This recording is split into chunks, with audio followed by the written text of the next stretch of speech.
for various reasons. So now this is Casey Phelps, and she is a instructional technology specialist. Is that your title? I can't remember. I was like going, wait, I have to go back to your email. Yes, but she does so many technology things specialist. within what that means. But for HEB ISD, so the HEB is Hercules Bedford ISD. And I'm only saying that because Ted, you might not know, because I don't know, being a clinical teacher, how much, you know exactly what HEB stands for. So that's Hercules Bedford. But yes. well, I'm just double checking, making sure everyone's on the same playing field here. But I don't work for a appreciate it. grocery store.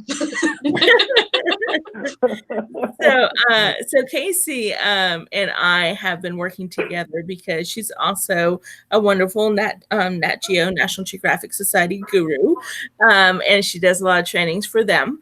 And so she and I are working on another project, and so I know that she has a lot of great insight about things that teachers can be doing, and I've informed her about what we've been talking about with class this year so far, and she also knows that obviously everyone's teaching online now, and so she'll be talking about different things that will be useful for you guys to know, or tools that y'all can access, as well as thinking about technology in the classroom.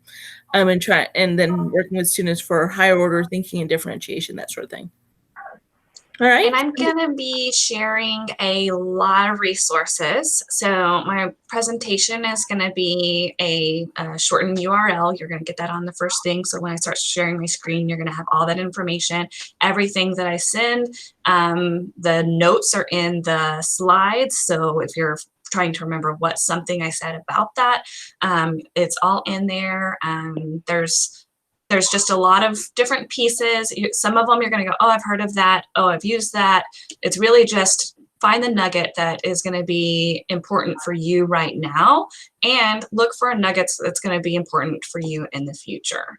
Okay, so anytime you're looking at a presentation in PD as a professional, like it's just going to be a thing to always be looking for those two things, and then you're not wasting your time when you go to PD. So it's going to be a lot of repeats. So hopefully I give you enough new things now to kind of look at how we teach right now, how we're going to be teaching in the future, what that looks like in our world now, and that our world is rapidly changing to meet these kids' needs and meet our own needs as professionals in our area of expertise. So hopefully you guys can see my screen now. Cool. So again, my email's on here. Be absolutely welcome to email me. I'm also on Twitter. So my Twitter is on there. I'm not super active, so forgive me, but I follow a lot of really great people who are active. So feel free to go through my follow list on really great people that are doing some just amazing things with kids and technology. And then the slides presentation link is going to be this one right here. Moving the slide instead of the link. So this one right here is going to be how to get back here. I'm going to actually put that in our chat as well. So if you want to be able to just click and go, you can. All right. So if they wanted to access that chat, will you tell them? Absolutely. So kind of managing how you can get around in Meets. If you go up to your picture and click on the little blue dots, that's going to mute your microphone. You can also do that by putting your scrolling down and muting on the microphone or the video conference down there. Both of those can be turned off at you're not going to bother me if it's on or off. You're just minimized on a second screen over to the side. And then right next to that is a it looks like a little comment box. And so when you click on that, it's going to have a little side area. And if you were, I think since Ted, you just rejoined, you're not going to get that until I put it up there. So I'm going to send that again. And so that should pop up as if I put something in there or you guys put something in there, it should give you a little sound that there's a notification sound, and it will pop up in the bottom of the screen as well. And you can click on that to open the chat as well. So there's two ways to kind of get into your chat that area. If at any point during today that you realize, hey, dogs bark in the backyard, I've got other people going on, someone's watching TV, those sorts of things, you can always just mute yourself. It's not going to mute me. So you can just jump back in when you want to ask questions, things like that. So feel free to navigate that on your own. There's not so many of us in here, so I don't think it's going to be a big problem. But just so you know that that's there. So like she said, I am an instructional technology specialist. For us, that means that we do a little bit of everything. If technology impacts your job, we touch it as well. I have a master's degree in educational technology and my principal certification as well. So that allows me to work with a greater audience within our school district. I am an EC4 generalist with an ESL. My undergrad was all language acquisition for primary students. So that was my specialization before going into the classroom. I taught pre-K and second grade for the most amount of time. I did a very short stint in junior high. And then I've also taught in Mexico and Romania. So I've done a little bit of putting programs together in some foreign countries as well. Like Sheen said, I've worked with National Geographic. I am one of their certified educators, as well as one of their ambassadors for GeoInquiry. And then I've got a couple things just for technology certifications as well. So that's a little bit about me, and that's where I'm kind of coming from. So when you hear me passionately say something about something, it's generally because I've been doing this for a little bit of time, and I get to see a lot of different things in different classrooms. So I just want you to kind of see where I'm coming from. So And let me just go jump ahead. in real quick. Y'all might want to go ahead and mute yourself. Ted, you might want to mute yourself. And then whenever y'all are ready to talk, then you can go ahead and talk. And then that way we know that there's the background noise might be limited, because we don't always know when background noise will pop up. So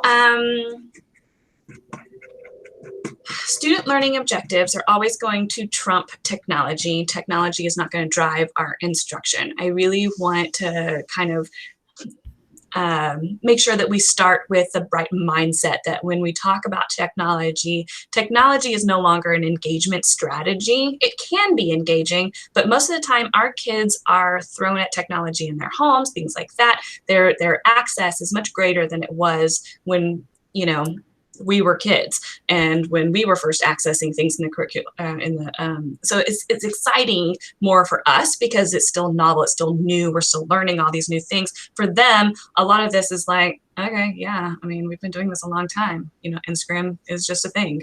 Facebook is just a thing. I already go on, you know, all these forums and I look at all this stuff.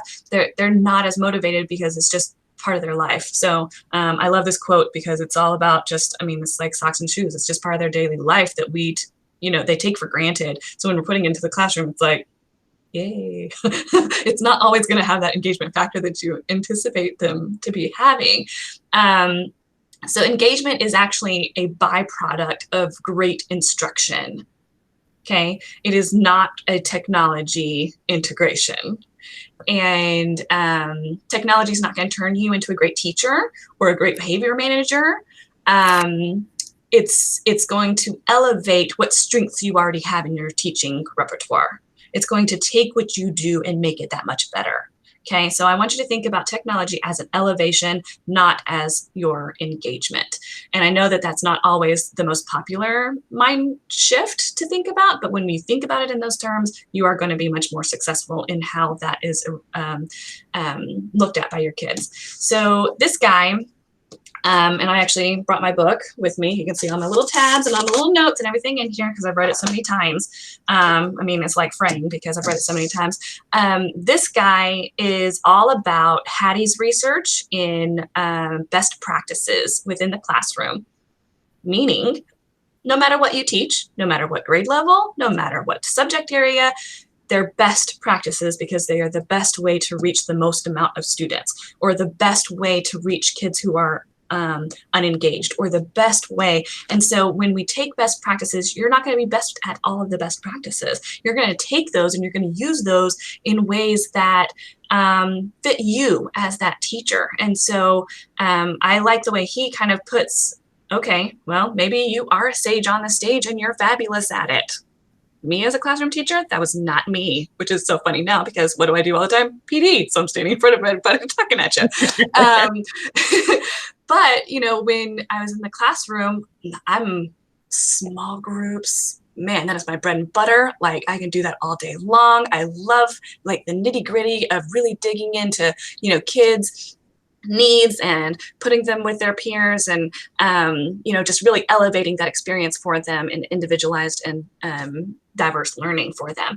And so what I like about him is that he takes those different researched based practices, he puts them with technology that amplifies those best practices, and he gives you rubrics to help you as the teacher be engaged in new ways to do what you do best versus throwing the baby out with the bathwater. Well, if you were good at what you did, why are you changing your practice? It's not intelligent, and we are far more intelligent than that. Okay. And so anyway, that book is a great one, you know, just for light reading. I know you don't probably have enough of that to do anyway. So he's kind of awesome. He has a whole book study that he already put together for you. So you don't even have to be like creative on all the questions and all that. So that's here. He's got what's called the Teacher's Lounge book study. He's got a podcast. So he's got quite a bit of things like already out there for you. So again, I think you can click on him right here to get that. If not, I will put it in the chat. Okay, moving on. Formative assessment. So a few ways that I've used this in my classroom or seen in classrooms that I'm visiting now. You can do a form to set up and do quick checks while everybody's settling in the classroom. You know, they're doing their lunch counts and they're doing all of these different things. They can be coming in and giving you feedback so that you know where you're starting your lessons for the day. Flipped learning can be done in all of these, and homework hotline can be done in these. How often do you get from parents, especially right now in our environment, that they have no idea how to help their kids? They have no idea what they're supposed to be teaching. And so giving them some resources, formative assessment is one of the best tools out there because it's so versatile to be able to meet those needs. You can meet parents' needs or students' needs through using these, as well as giving and getting feedback quickly. And, you know, I'm sorry, but we have a lot of work to do. So efficient work is always going to trump doing it the long way, just because that was the way I learned it. And so picking up one or two of these is always going to be, you know, a good tool in your toolbox. Parent surveys, setting up for conferences can be done through a lot of these PLCs and gathering data analysis, growth measures. All of these things can be assessed, and it's a way of gathering and looking at the feedback that you're getting. Main three things to consider when you're teaching and assessing. Assessment is not for the sake of assessing. It's truly meant to really drive instruction, or it's worthless. Why are you doing it at all? If you're never going to go back and look at it, this is not the best strategy for you.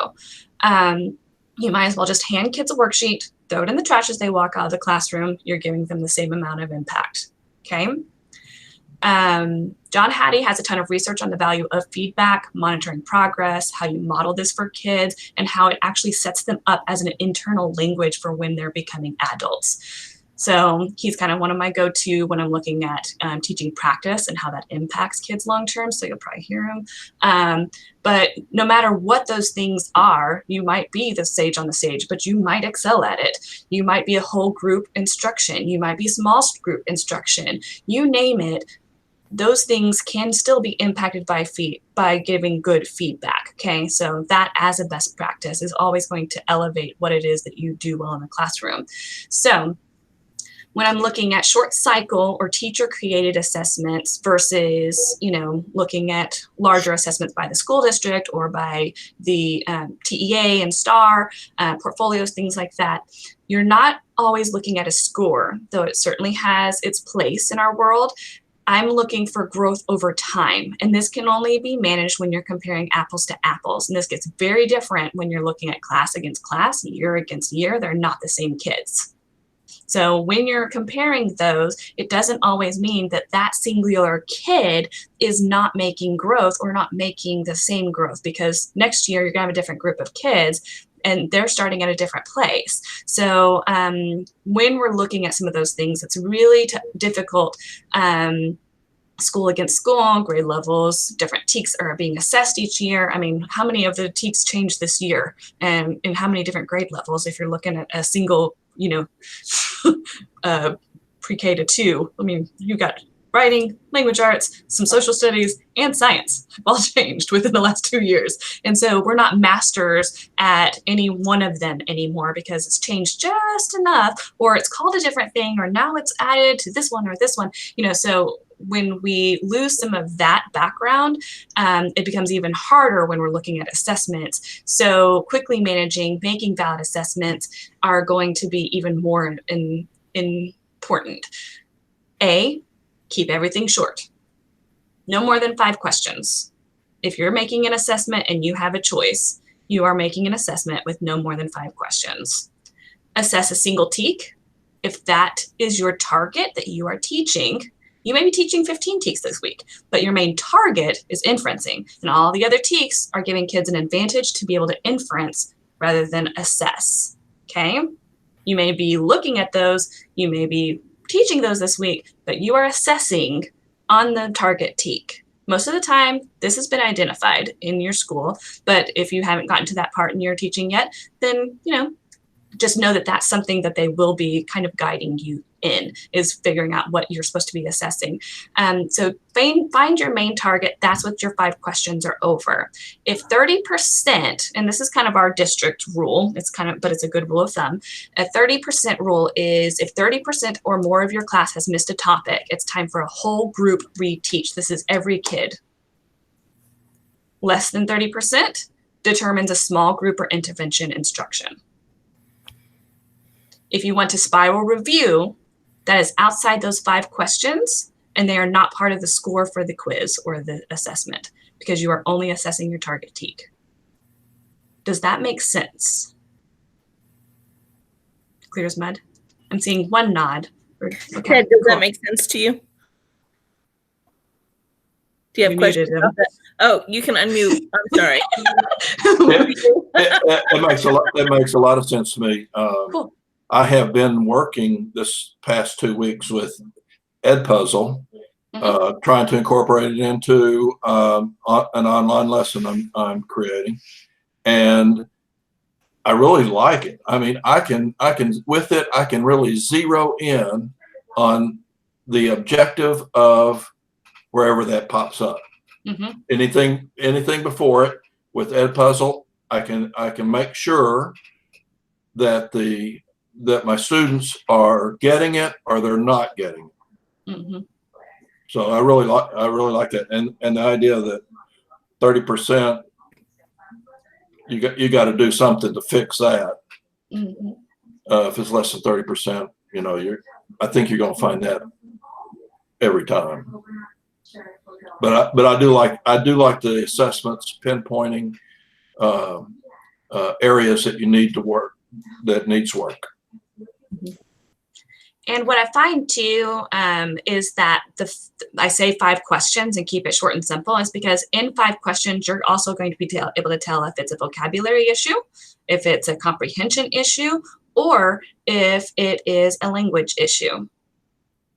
And so between those 5 questions are usually enough to identify that. And so just a good rule of thumb. So talking about different programs, he mentioned Edpuzzle. We're going to start with forms because these are the most basic. If you're using Office 365, the green one's for you. If you're using Google, the purple one's for you. I will say both of these have really great features. It just really depends on what you have most access and familiarity with.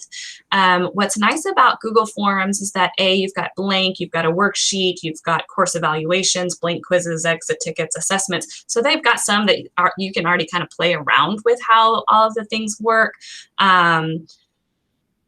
When you do something like a worksheet, you can put your whole lesson into one of these. You can put your video, you can put pictures, you can put all these different things and create almost like pages using the section tool to be able to give one thing at a time still on the page, be able to navigate through it. The downfall is there's no submitting a partial work they've got to get to the end to finish, and then that's what they're going to get answered. Just kind of limitations, but also expectations. Mhm. You know, quick exit tickets, things like that.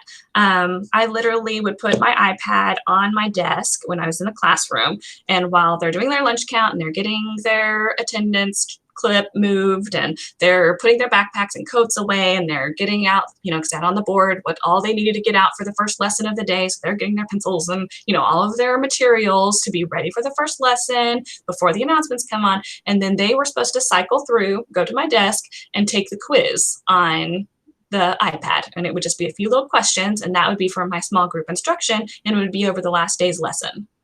And it would just be a few questions, but it would give me enough that I'd be like, today you're actually going to be in green group, and we're going to be over here in purple group when we go to do your independent practice, because they weren't ready to, or they moved on and they did not need today's lesson.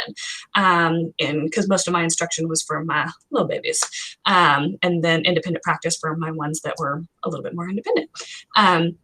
You know, but that let me guide those groups in organic manner instead of they're green until I get to the next assessment. No, I'm doing it daily on the fly to make sure that I'm giving them the best instruction that day. But it's a quick thing because it was already part of our process, you know, and so that's how forms kind of can work for you well. So forms are nice.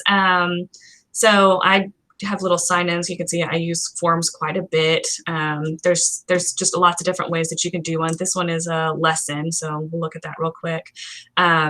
So this is the Lost Boys of Sudan. You've got the video and then questions based off of that. And so they get to go through the lesson all in one long thing, but you can kind of see how that could work. As they're listening to the video, they could submit their work. In a flipped learning, that would work as well. Forms, same thing, except for it's green. They've got the surveys, quizzes. They go and exports to Excel. The other one exports to Google Sheets. So you get great, you know, information back. And, you know, but as far as their usage, they're pretty much the same. Again, include your videos, written content, questions. They allow you to request and accept submissions. So sometimes you don't even have to have all the work already there for them. Maybe they're creating something and returning it back to you. Then students, if they're wanting to create their own forms and to be able to put information together so that it makes their spreadsheets, a really great way to kind of look at that is then to start making the analysis and charts and graphs based off of those. And so now that you've got that export feature, you've got an easy way of giving charts and graphs, which goes right into, you know, those kind of discussions in math and things like that. They do allow date and time stamps. You can turn them on and off. So you've got a lot of freedom within that. When you get to the next one, quizzes and Edpuzzle. So quizzes is you can do real time, multiplayer. As form is going to be a single player. You can do, like, if you've got a limited number of devices, then you can do teams. So that kind of makes it kind of fun. You can do it in a homework setting or real-time live, so it can make it as a classroom activity, or it can be something like we're using now. So this one, what I like about it is that they already have stuff created and shared within the environment, so you don't actually have to create everything for yourself. You can look for quizzes that are already out there, materials that are already out there, take questions from a quiz that you like. Sometimes that can help expedite creating things if someone's already kind of started for you. Mm-hmm. The one for Edpuzzle, what's cool about that one is that it uses video content and it requires students to go through the video to get credit. So they're going to watch a couple minutes, then there's a pop-up of a question, and they've got to watch the entire thing to be able to get to each one of the questions throughout. And so it has some accountability, especially in this type of environment where we really have no accountability until we get something at the end and just hope for the best. And if you guys are like us, we've got a full week before we can expect anything. And really they have till the end of the 6 weeks. So, they can turn it in at any time. This at least gives you, if they start it, they finish it because they want credit for it. So that makes it a little bit easier to kind of play around with. Again, Khan Academy Crash Course, all of those are already embedded in here. So they're easy to search right within there. So you've got that curated course material. Makes it kind of fun to be able to utilize that. The next one here is Socrative. You've got racing, homework settings, real-time live ones. Students log into a static classroom each time, so you're not having to share something over and over again. Each new link to each new thing, they actually log into your classroom. This is an app-based or web-based, so that makes it nice too, depending on what your students have. And then Plickers is good if you only have one device. It's not going to work right now in our environment, but there's some really great ways to be able to use this. If you've got a single, it just uses a QR to answer. And it's a quick scan of your room to be able to say, yep, they got it, or nope, they didn't. And because it's just a QR code with nothing else on it, there's a little tiny A, B, C, D, and they just turn it to be able to make their answer. And so there's not a really great way of cheating either. It's not like they can show off their board or anything like that, So you really do get a pretty good feedback from it. We've also used it for quick check-ins. So, field trips, things like that. Anytime that you've got a large group of students, they can all hold up their badge and you can scan the whole bus at once and go, yep, nope, we're missing 3. So there's little things like that, just make your life a little bit easier. So definitely a way to kind of play around with that. We used it actually as our bus check-ins, and it was really great for our kindergarten kiddos because they forget their name. I don't know,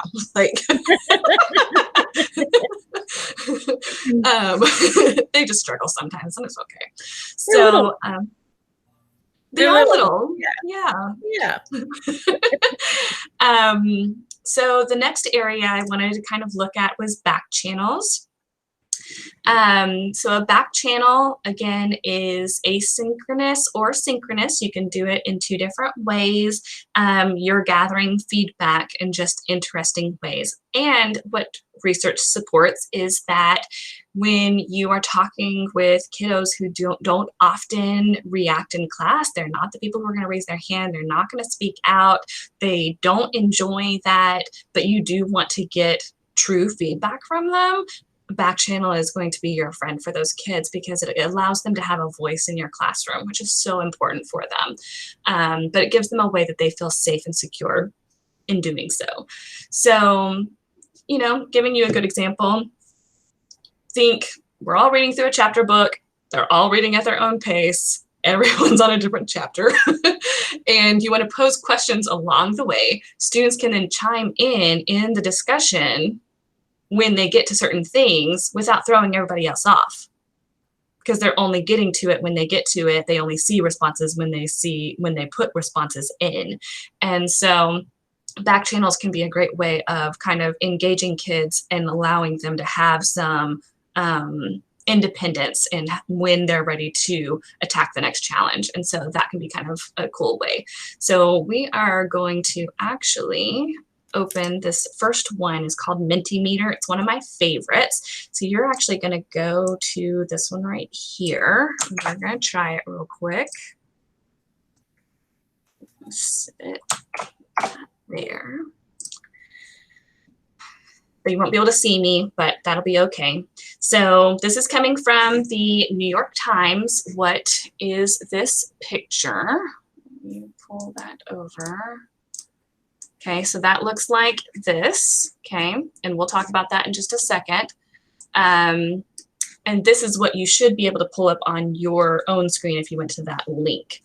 So this is Mentimeter. You give a stimulus of some sort, and it says what words come to mind when you look at this photo. And this is coming from their actual, the Mentimeter's not, but the activity is coming from what they do here. They do a new one every single Monday. You get a picture with no captions. And the whole idea is to start looking at what they would see and notice and, words that evoke, some sort of feeling about it. So they can enter words, they can enter multiple things. You can submit multiple answers, but I asked for 3. So if you do 3 and submit, then it's going to bring up, that's just the next one. It's going to bring up and make a word cloud, basically. You can do different things. It has all kinds of different polling things, but if you want to go ahead and put your words in there, it could be whatever, because that would be something our kids would say right now. And I don't know. What's another thing? If I'm going to ask you to do it, I guess I have to do it too. I guess she's brushing her teeth. Oh. Look, it even helps them spell. Okay, so when I submit that, I can submit again or go to new questions, anything like that. And so for the teacher view, what I get is when I present it, I can come in and, oh, here we go. Maybe I don't. That's just what you put on the screen. Oh, where's my results? I closed my results. That's what I need. Don't you love that when you do that in your class? You think, I've got this all together. No, I don't.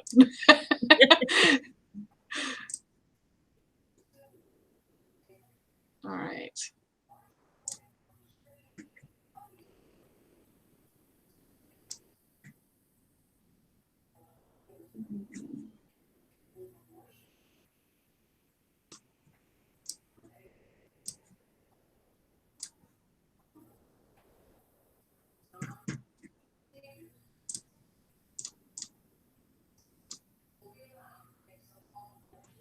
I guess it's telling me, oh, it's not showing me anything because I didn't, well, I submitted. I'm not sure why it didn't come up. You did click submit, we saw. I know. Just doesn't like me.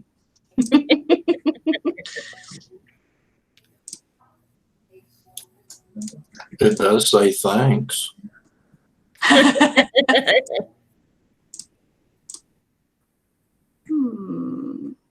haven't logged back in. It's giving me nothing. Well, we'll come back to it or not. It can be really cool and give you lots of different options. It's very easy to set up. I'm not sure exactly why it's not doing what I wanted it to do. You can see this one. It won't hurt anything. And so this one, they didn't do it either. I don't know. I have things in that one. I don't know what's for that one.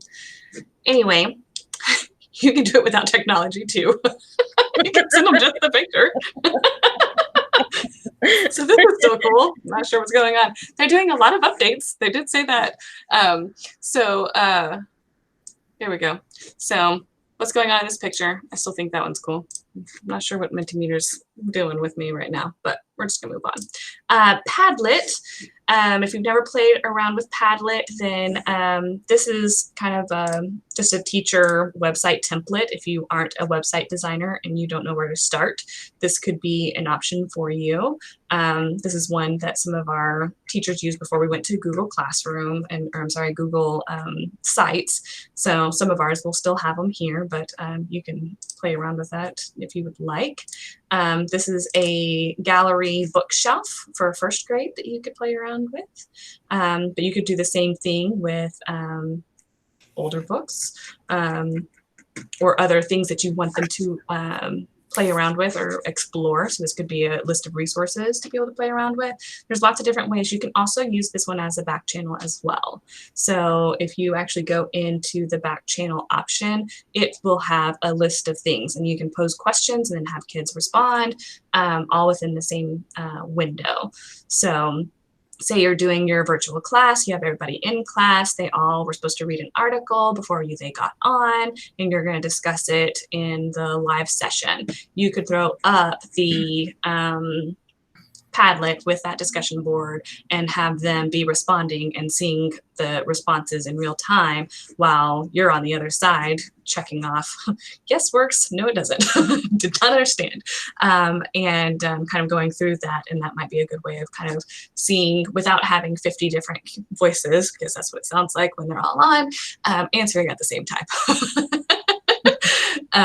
And using the chat, because sometimes that can be difficult for them as well. So if they have one thing up, that can help as well. Or, hey, I can't meet all of them at once. They could get on the back channel as one activity instead of having to do a live activity. So that's another way. So Casey, could you go back to that real quick, the book? Sure. That you had? So it could be because I was just jotting down notes, and so I personally divided my attention for a moment. So are these each just different books that you would have them go through and answer various This questions? one is just for kids to explore, or for parents to explore books. So they could come in and, hey, we're working on patterns this week, go down the patterns column and look at books that have patterns. So if they don't have books at home, they have an access to something that they can read or hear read to them. Parents, a lot of times for our littles, don't have time to read books to them or don't have resources to read to them. So we wanted to give them some things that kind of went, okay, there's math, there's patterns, there's rhyming, there's beginnings, you know, all So the did different y'all things. take a picture of the book and then the different pictures and then read it? Or did you find it online? I I'm want to just say curious. these ones Because are, if I wanted to recreate this, or if they wanted to recreate yeah, it, how do we recreate it? I don't know. I don't even know who made it, to be Okay. honest. No, that's all right. Yeah. No, I mean, another way to do that is to do it in Google Classroom or Google Sites. I'm not going to go over on how to create sites, but I can give you an example of video and book resources like that in a site. This is one I'm actually teaching a class on for my teachers tomorrow. And so each week would then have a little drop down that will come over here in their weeks. When they click on the week for the parent, it'll go to the week of resources. So every day it tells them what they're going to watch. And so these are the video lessons that go along with the lessons that they're doing, because video is the hardest part. And so some of them might only have technology on in one day. This gives them all the technology resources in one sitting, and they can do the rest on paper if that's what they have access to. So it kind of gives them some different ways to kind of play around with it without having to wait for the teacher to give them something on Thursday if the only day they have access is on Tuesday. So we're trying to kind of play with those sorts of things of giving everything up front without overwhelming. So for that though, y'all did actually have the book and then flip those pages, right? So did you like record it with your phone type thing, or? Loom is a great one. Phone. Did you say Loom? Loom, like Weaver's Loom.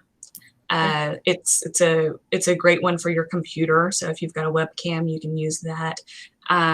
Using your iPad.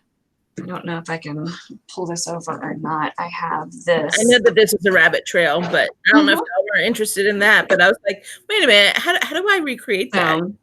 I don't know if you can see this or not, but I have a clamping little thing right here. It was on Amazon. It was like $15. So I can put my iPad or my phone in there, and it holds it up and lets me video underneath it, so I can do demonstrations.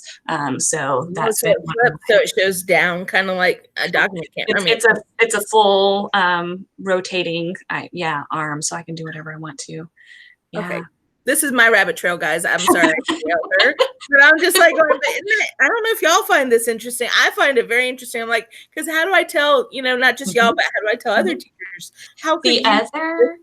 The other really cool thing would be to take pictures of each page of the book and put them in a PowerPoint or a Google slide and narrate them and just export them. Was that what you were going to say? And I stole it from you. No, I actually did both of those things for our lessons for reading this week. On one of them, I recorded it with my iPad as I read it, and on the other one, I took pictures of every page, and so they're put it in Google Slides, and they're annotating on each page. Yeah. Oh, that's exciting. It is. Because they don't have books, Yeah, they don't. Books at home. And, we're printing and we have the option to send them books home. But when we do that, it's like some of these packets are like 87 pages. Well, how Oh, many of those parents are doing 87-page packets? Yeah, No. it's still not going to happen. That's not realistic. No. And we can't get that back. I don't want it back. Like, what are you going to do? Put it in a plastic baggie for 14 days and hope for the best? Like, so in the reality of things, like, it makes it pretty difficult to do anything. So we're like, take a picture of it. Yeah. I did the whole little thing of, so if you have an iPhone and you have a notes app, you can scan any document in and send it to me or share it with me and it'll be just fine. That'll be good. So drive to your nearest school or nearest McDonald's and just steal their Wi-Fi in the parking lot, download all your stuff, send it to me. Totally great. We can make this happen. So it's been kind of funny. Okay. Anything on that before we move on? I'm done derailing you for now. Huh? I said I'm done derailing you for now. Okay. But also, guys, I don't know. All these things that she's showing you today, by the way, are free, right? They're free for teachers to use. Yes. Yeah, I'm a big proponent of free. We spend enough of our lives in our classroom. We don't need to spend our dollars as well. Okay. So behavior management, another big one I have built right here, and he's not going to play because I'm not presenting. I'm not going to bother doing it. He's really cute. If you just feel like doing it, he just goes dun dun dun, because that's like how people feel when you talk about behavior management, because it's either going to be or it's like, oh, okay, cool. And it happens some sort of magically that you're like, I'm not sure why it happens, but it happens. And then you've got your other people who are like, I've got this rigid little control, and everybody's kind of somewhere in between here. And not everything's going to work for everyone. Like, this is such an individual skill that, because every kid's different. And so what they're going to respond to is, just like saying, sure, yes, the sky is green. At some point, you got to make work what works. 1 year might not even work in the next year.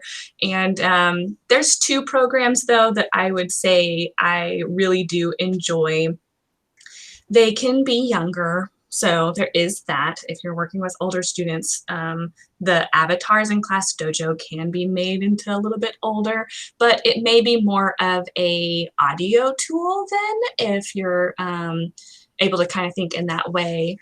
Oh, look, we've got someone new coming in. All right. There we go. Oh, yay. Hey, Sheila. Hello. Oh, yay. Hi. This is, just to let you know, this is Casey. She's the instructional technology specialist from HEBISD. Hi, sorry, I had another class. I apologize. No problem. We Okay. recorded it, so if you're just interested in coming back, then you are welcome to look at the first part too. So, or if I talked really fast or something like that, like, you're welcome to go back to it. I'm recording everything right now, so there's tons of videos of me, and they're probably terrible, but you guys will forgive me. It'll be totally fine. Thank you. Sure. All right, so we're talking about behavior management. We just got onto it. This is one of the biggest impacts you are going to have on the students in your classrooms for the next couple months. It is absolutely going to be whether or not, when you connected with them, when you connected with the parents, regardless of frustration, regardless of if they knew what you were talking about, regardless of whether they were successful, regardless of whether or not they're academically learning something valuable right now, how they feel about the connections that you're making with them and the connections you made prior to going into a scary world for them is going to make or break how they feel about school when they go back. And so when we talk about the social emotional development of kids, there's a whole thing right now of parents who are saying, no, we're giving up and we're not going to teach anything. Well, that's great and all, but what you're forgetting is that what we are providing right now is safety and security for kids, because we've ripped everything they know about their world away from them, and we're giving them something to cling to that gives them hope. So what parents are thinking is super frustrating sometimes is the one thing that kids are going to need. And parents don't typically have enough knowledge to know when that barrier is, because it's a fine line and it's easy to cross it, especially when you're frustrated and you're trying to work and you're trying to do all of these different things and you're pulled in a million different directions, and you've got a kindergartner who doesn't do anything independently, and and so the struggle is real, and I totally understand that. And so I'm hoping the messaging that you're hearing and that you're portraying to parents is that you work with them right now is, it's not about new learning right now. It is about connecting with your kid. If your kid hates math, throw it out the window. Read. Do something else. Do something that engages them in a way that's still productive, because you're providing something valuable. It's not about what we're learning. It's not about what we're practicing. Yes, I really do want them to practice these things, because I'm providing you skills that are going to help them not regress so much when we have a 6-month summer and we already know that they have summer slide. So, we're giving you some tools to be more successful, but the ultimate impact that we want to be having with them is, we are calm. We are giving them safety. We are making their world make more sense. And them giving you feedback negatively is usually a lot more on the parent than it is on the student.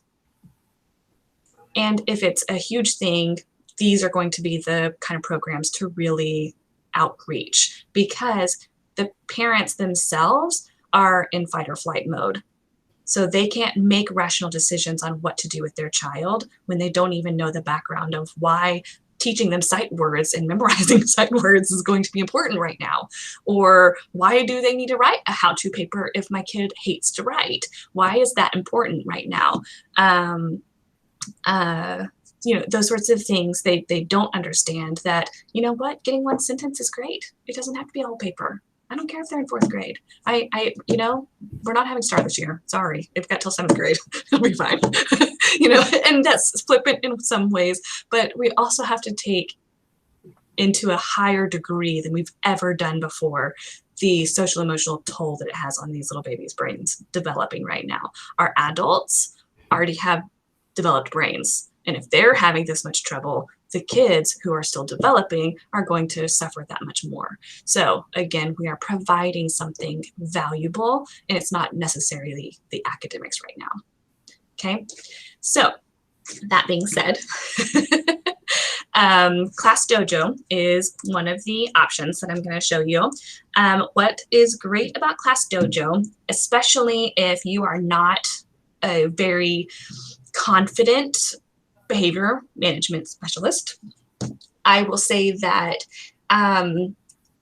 keep it all positive, because you're going to build kids' confidence, because you're giving everyone positive first. You're giving positive reinforcement to the behaviors you want to see. It feels counterintuitive, but it also data tracks all of the different things going on so that you can have communication with parents that, again, is positive, versus waiting till something bad happens and, oh my gosh, now I've got to go talk to this parent, and the feeling of dread comes across, So if they already know, my child's teacher loves my child, they brag on my child all the time.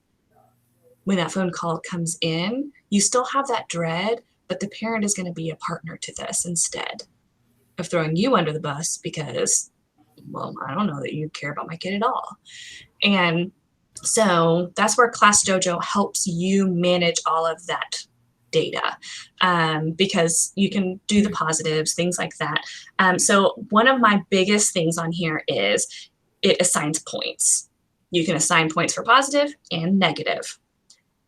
For social emotional, the one thing I disagree with this program, we build kids up, we do not tear them down.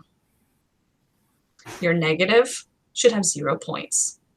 I'm okay with you tracking, but you are not taking away what kids have earned. It's not teaching them anything valuable.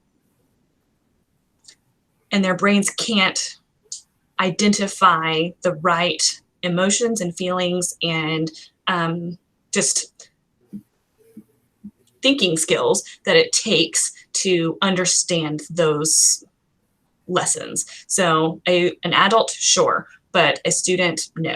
A kid, this is not appropriate. So when you're doing that, make it a 0 point.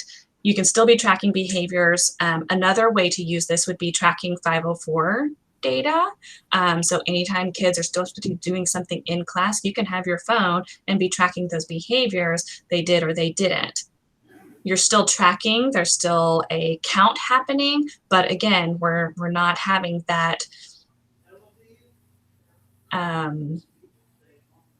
detrimental effect for kids. Now, I will say I used auditory in my classroom. I had it hooked up to my speakers when I used it.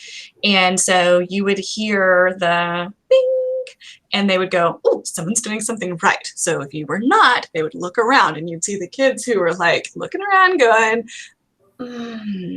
what are we supposed to be doing right now? Am I doing good? Am I close enough? You know, and so that's where that internal monologue starts coming into play, because they're getting that audio cue that I need to check in with myself to figure out what I'm doing. And there's this natural shift that kind of happens when you use auditory cues like that to help them self-regulate. And so then they hear that meow, and they're like, uh-oh, was that one me? I don't know. You know, and so you are giving them that chance to self-regulate before you come and give any feedback, positive or negative, to help that behavior grow. But again, this one, you can do classroom only, you can do grade level teams, specials can all be in it. So all the teachers are working with the data together. So all kinds of really great things. They now have a class story open where you can share with parents all the cool things, and they can even give immediate feedback into the classroom while it's happening. This is so important for parents. I know it's not really where we're at right now, but when you're in the classroom, it's this private blog for parents. They can't always come in and visit your classroom, so they have no idea what it is that you're doing, and they don't know how to connect to their kid, and they don't know how to have conversations with their kids when they get home. They go, what'd you do today? Nothing. You know, and they don't ever know how to take that to the next level. So this one stays in tune with what the classroom is actually doing. Record your science experiment, post student work, check for FERPA, nothing graded, no names. Developmental videos are on there for engaging discussions about emotions when they're at home. All of that's already in there for you. And so that kind of helps just a little bit when you're giving something for them, because then they can say, oh, I saw you had a cool science experiment today. What did you think about that? Something blew up. Well, that was pretty exciting, wasn't it? I mean, you know, those sorts of things, or, you know, something that they can make that connection with their kid, which is super valuable, even right now. And so that makes this one kind of a fun one for you. The next one is Go Noodle. This is going to be great with sharing with parents right now, because these can all be done at home.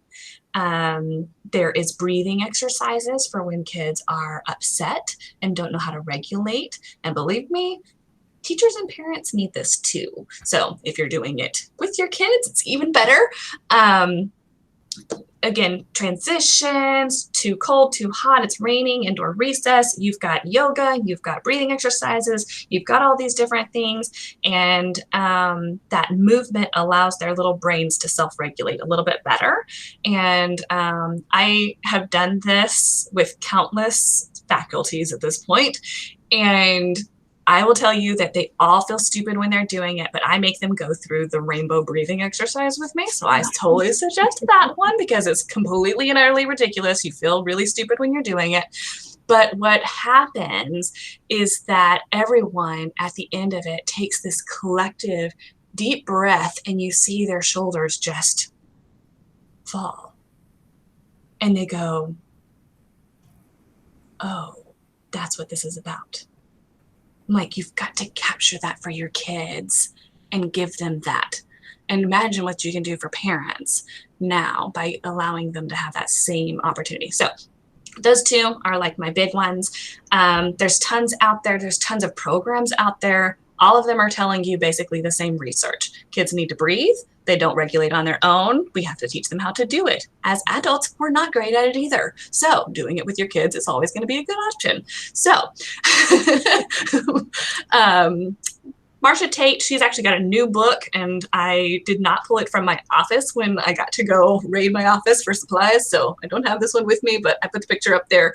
And I also have her website linked below that. So this is kind of her segment on movement. So she's got an enormous library of resources. Excuse me. Thought I was going to sneeze. Sorry. Enormous library of resources and research on how movement helps the kids to grow their dendrites. I mean, that's what her whole research is about. Again, music as well. How many of you can remember stupid songs you learned in elementary school? You're providing that same access for kids when you use music, because it affects the type of brain that, or the part of your brain that just really allows you to retain information. So again, both of those, the links are in there if you want to know the research behind why I'm so passionate about little kids' brains and how they regulate themselves. Conscious discipline is what we're using right now. I don't love their breathing. I think Go Noodle has way more engaging ones, but if you don't have anything else, this takes you through without having to use technology. It gives you some of their research. This is one of their Facebook posts about memory and music and how that affects the brain for long-term memory. But then they also have the breathing exercises on here as well, and you can take that as a printable. This works for all kids. I promise you, I've got 6th graders who will do the balloon because they think it's funny. You basically get to make a farty sound. So, you know, what's not to like about that? The other one is Brain Start Smart. Brain Smart Start, yep. Got it right. It's a tongue twister as well as everything else. So this is kind of some of the background of making routines in your classroom. Again, you aren't setting up routines right now. You are engaging routines you've already had set up. So these may not be things for you right now, but they are things I want you to consider in the future. Because when you do some of these kind of activities, you have the availability to have kids walk into your classroom, know that they're safe, build that security, build your relationship, take a deep breath, allow them to take whatever happened before they walked into your classroom and take them out of fight or flight and pull it up into the frontal lobe so they can start processing what they need to learn for the day because they are safe and can do so. So I totally love their kind of idea of how to start that day and build those routines, and how that promotes brain development and academic success for kids. All right. Questions on that before I move on to the next thing? I know I'm throwing a lot of stuff at you, but I also don't know when we end. When do we end again? We can end whenever you would like, but the class ends at 7:50. Okay. I just didn't want to be like, it was supposed to end 8 minutes ago, Casey, and you kept talking. Cool. Because you never know how much you can share and how much you can't. I'm going to go ahead and pull 2 of those resources over then. So this is Conscious Discipline's website. They have a whole area for free resources that you can use. They have a whole professional development site and e-learning site. They call it Schubert's Classroom. This is all about the Brain Start Smart and the different routines that they do. And so how those examples all work within the startup of the day. And then they also have this one, which I find really, really interesting, When Kids Lose It. And I think this is going to be interesting for parents right now because, again, when students are at school, a lot of times they step out of, you have 2 different situations. You have either the kids who are walking out of a bad location and moving into their safe location, or vice versa. Mm-hmm. If they have a super supportive family and that family is well grounded and they're emotionally supportive and they have connections, they will always see school as the other. But you've got kids who are in abusive homes, or they don't have good resources, or the parents are more volatile, or their just living situation is volatile, those sorts of things. School then becomes their primary area of security. And so when you're thinking about their place of comfort and security in brain research that's out right now, especially in conscious discipline, things like that, is that the brain lets them release when they get to that location for them. And for them, they don't know how to release that well. So if mommy is my security blanket, for lack of a better term, if mommy is my security blanket, she's going to get the absolute worst of my behavior because I'm safe. She will love me no matter what. And she has shown me that.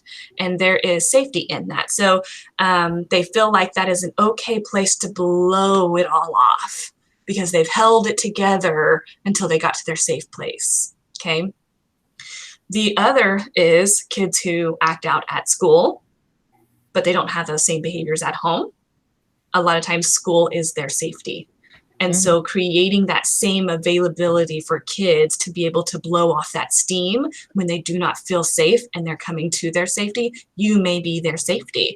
And so when they see you or they see their classroom or they identify with something so strongly emotionally, this is one of those areas that is such a gray area for so many teachers when it comes to discipline, because it just seems like they're acting out, and it's not understandable behavior because, I mean, why are they throwing a fit? No one else is throwing a fit. It's just this kid, and it's always at this time, or it's always, these sorts of things that just kind of just blow up out of nowhere, And so I love that they have this whole area on how to actively work kids through that rage in ways that are available in your classroom, that are available to you as a teacher or to share with parents, because it's going to be hard for them in the next couple months.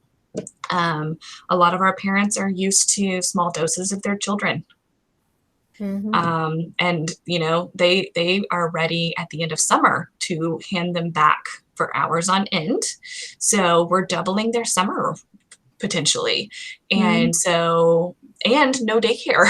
So, for most of them, this is a very scary time for them, and they do not have the resources, and so as much as we can share these sorts of things with them, and they can be comforted in saying, well, it's just not the teacher sharing this thing. Look at all this research. They're not going to read the research. They're just going to go, oh, she researched it. It's cool. And then you'll have the ones who will read every little thing and then fight with you over what research you chose to use. So there's always going to be that. But in the big scheme of things, you kind of have this backbone of resources that you can come in and say, okay, your kid may do this. He hates math. He's not going to like it. He's not going to enjoy that experience. So if you want to help your child go through some of those different things, here's some different resources, because it's not about the math. He doesn't feel safe. And something about this has sent a trigger emotionally in his brain that sends him into fight and flight mode every single time. So how do we change that behavior? And you know what? It may not get any math done, but imagine what benefit that will be next year when he steps into the classroom again and is no longer afraid of math. So, like I said, it may not be a thing for you right now, but it could be a huge thing for you, depending on where you're at and what you're doing. So I feel like those are pretty cool. I'm not super in love with Marsha Tate's website. It's a little bit flurry for me, but she does have that as well. Those are linked in there, but she does put all of her pieces, what research, how to make it happen, things like that are all in here.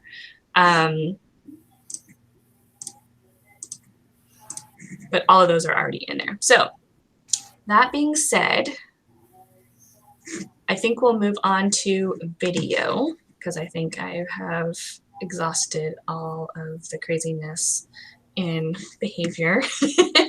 It's helpful to have these resources. Huh? I said it's helpful to have these resources, Yeah. you know, and to know where they are so that when we, you know, either have other teachers that need them or if we need them more of parents, you know, so it's helpful. Well, and it's hard to know too, like, okay, so how much of it do I need right now for my practice? How much of it because we're overwhelmed right now. There's so much that you can put in your brain. And right now, if you are having to learn a brand new way of teaching, you've never used an online classroom, you've never did video before, you've never done all these different things, you're having to make virtual meetings, and heaven forbid you also have a family, you know, or life that you're trying to also make work all at the same time, you know, and so you're divided in all of these different things. When your attention is finally focused into one thing, you know, it's like, okay, well, she just gave me 50 things. Again, go back to that first mantra, choose one thing for now and one thing for later. These are going to be there. You can come back to this video anytime you want to, you know, but, you know, I just don't want it to be all things that just impact you right this minute. I want it to be things that can impact kids for years to come, because otherwise, what's the point of learning it? Why would we want to learn something for today? That makes no sense. We don't want to do that to our kids, and we don't want to do that to our adults. It's not worth it then, you know. And so, in the sake of, you know, sanity and time, you know, you want to be focusing on the ones that really make a difference and an impact. Sorry, I start coughing and I'm not sick or anything, but it's just allergies and everything if I don't drink tea. So, and my little microphone gets in the way, so I'm like, I hope they don't get any weird sounds. Okay, so video creation.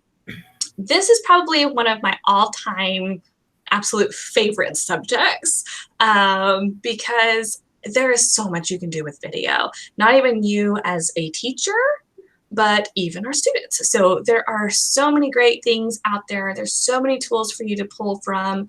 And so I'm just going to kind of go through a couple of them. I'm going to have two little examples here. So one is made with Chatterpit Kids, and I want, maybe it'll make me go through the whole thing. That's fine. Okay, there we go. All right, so this little guy is a fourth grader. They made these gargoyles. It's a pinch pot sort of thing where they pinch the clay and they fire it up in the kiln and they do this whole process. But they were learning about gargoyles. So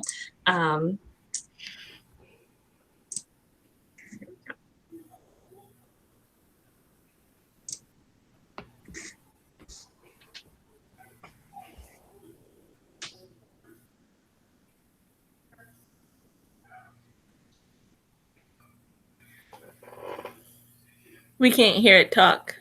oh, you can't? Nope. Oh no. Well, that's great. Or like, was it just me, or could y'all hear it? I couldn't. Okay. We could see. Well, I'm not going to play it again. I was trying to lip read. Might be difficult on this one. Might be difficult. Oh, now I'm going to play it again. Go away. Now I'm frozen.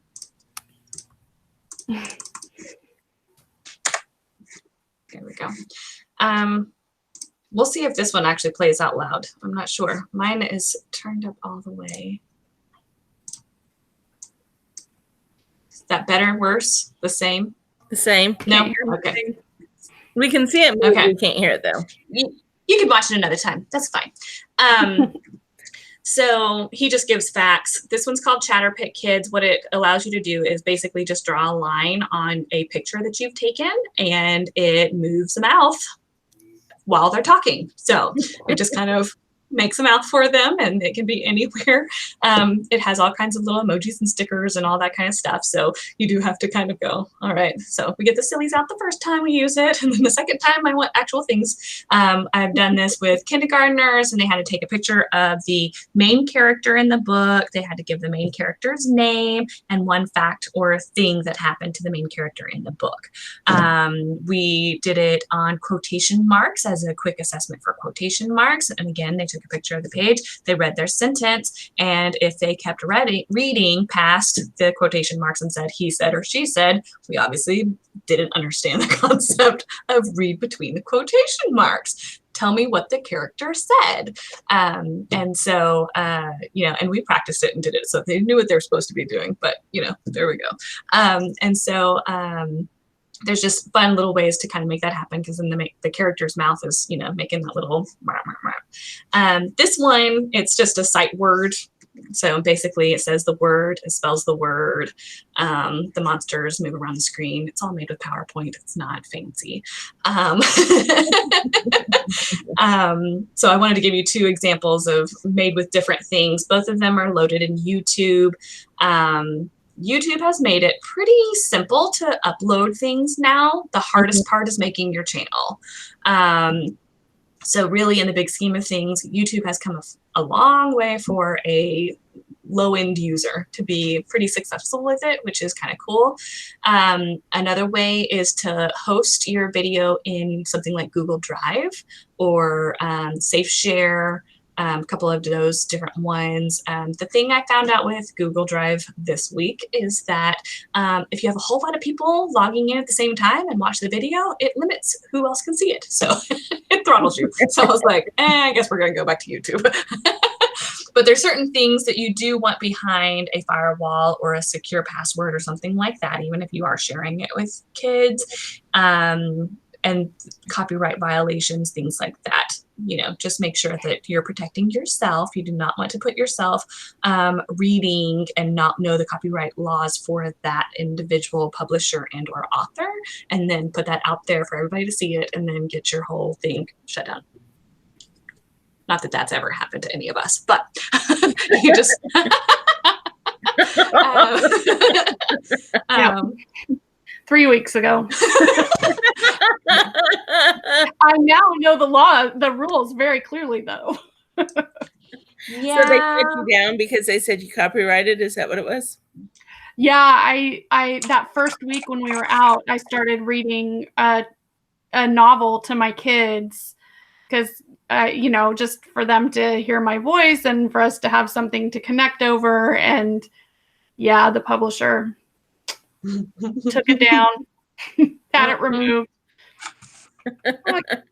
Anyway, yeah. Now, would they do that if you made it unlisted, where you had to give a link to those? You know, So I can post it, like we have to use Canvas for our learning management system, and I can post it in there for my students. I just can't have it for them to get to it on YouTube. Yeah, I was going to say, I think I have a whole thing on how it works and how you look for it. I'll have to look for it and send it when I send you other links. But I'll share it with you. She'll send me the link for this presentation today, and then the PowerPoint and stuff like that. Right, Casey? Yeah. So when I'll look that up so that I'm not wasting time here, but I have a whole thing on where do I go to get the copyright information, who do I contact, and all of that, so that you can kind of keep pretty safe with that. But most of the time, if you're behind, like I said, a firewall, password protected, you know, and you're only sharing it in your classroom, it's usually okay, and you won't get any whatevers, but don't host it on YouTube. They don't like that so much. But music can cause the same thing. So making sure that you're using the right music is always fun as well. Okay, so going back a slide. So Audacity, Twisted Wave is the, I think, updated version of Audacity. So depending on what you know, you might want to use one or the other, but Twisted Wave is a new one as well. This is going to be for creating your vocals. So if you are using like Google Slides, you have to create the audio before you come in. You can do all kinds of things on your phone and iPad for audio, like GarageBand and all that kind of stuff too. Those are going to be the best ones on like a PC. If you still have one of these bad boys, these are great for video as well. I don't know if you knew that they take pictures and video. You may or may not have them though. Now that we're not in the classrooms, you may not have access to one anymore. Y'all, PowerPoint is probably one of the easiest, fastest ways to make video. If you did not know it was one, like, seriously, it's the easiest thing. You go in, file, export, create a video, create a video. Like, it cannot be any more simple. You can even create animated GIFs or GIFs, depending on how you want to say it. So that makes it kind of cool to be able to do what we already know, something that we're familiar with, get the content out there, make our audio over the top. So that's all through insert, and your audio's right there. So you can record audio straight onto the screen. All that's in there. And you can even do screen recordings and put that right in there and export that as the video. So you've got a lot of options right in there without having to have new software or learning something new to make it happen. Let's say Loom is another one that is really cool and pretty simple. It is absolutely free, so I love free things, like I said before. This does require a download, so pull that up real quick. So I can send you this. This is a public website. It's on our technology website for HEB. So what Loom does is you add it to Chrome, and there's an extension. It lives up in that little toolbar. When you click on it, you're going to sign in. We use our district email. You would obviously use your own email. And then since we have an organizational account, you have to sign in with that, but you wouldn't have to unless you have some sort of organizational account. You allow your microphone and your camera, and then you have the option of a screen and your camera. So you can do a picture-in-picture. You can do a screen only or your camera only. So if you're wanting to do something with a picture-in-picture, you're wanting to put your face down while you're talking, you're wanting to walk through something, let them see different websites that you want them to go through, walk through your assignments, those sorts of things can all be done using a screen recording type software. So that one makes it pretty easy as well. You can do your entire screen. It basically has the cancel, pause, or finish. And then you copy that link. It creates a link without having to host it anywhere else. So if you're hosting things and you're trying to find a secure way of hosting them, Loom will give you a private sharing link that you can use within your classrooms without having privacy or copyright as well. Your settings are in there. Again, all of this in here. And then we have lovely little videos. So you can always watch the videos on how to create all of them as well if you so desired. So I will send that to you as well. Can I ask a quick question? Sure. Are Loom and Screencastify pretty very similar? Comparable? Okay. Very similar. The only difference with Loom is that it will actually download to your computer as its own piece of software in addition to just having it in the browser. So if the browser isn't how you like working through things, it has an actual physical product to download as well. So that's the main difference. But they're going to work very similarly. Yeah. And if you already know one, then you're good. Yeah. I wouldn't do a whole bunch of them right now. All right.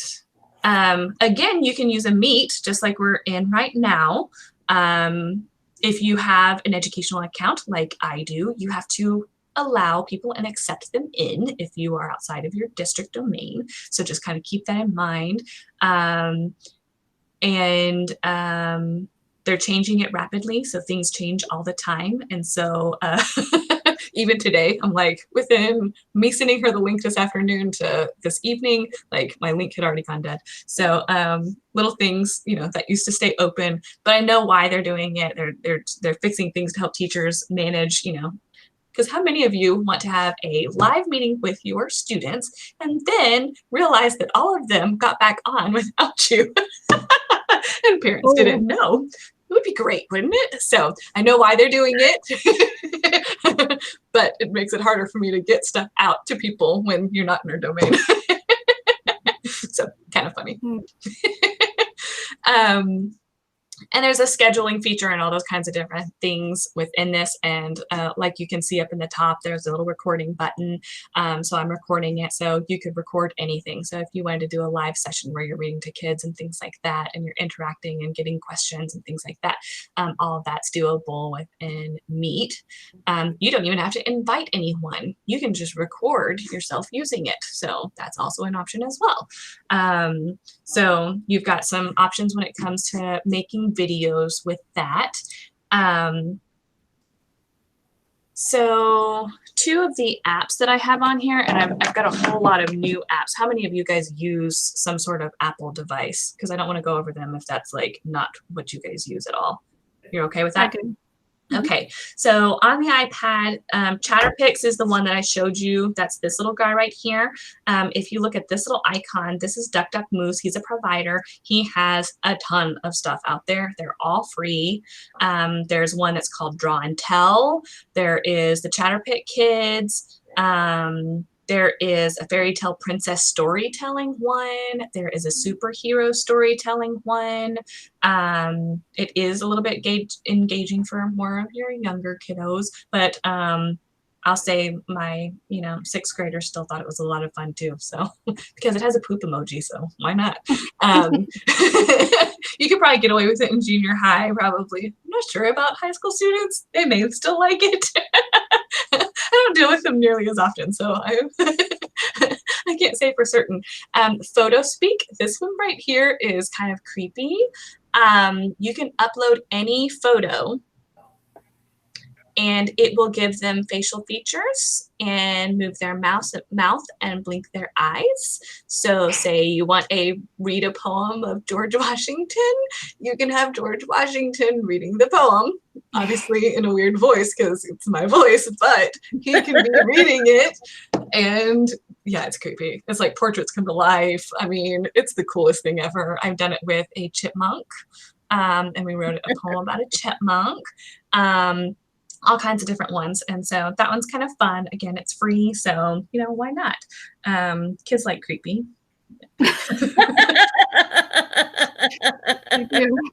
They do.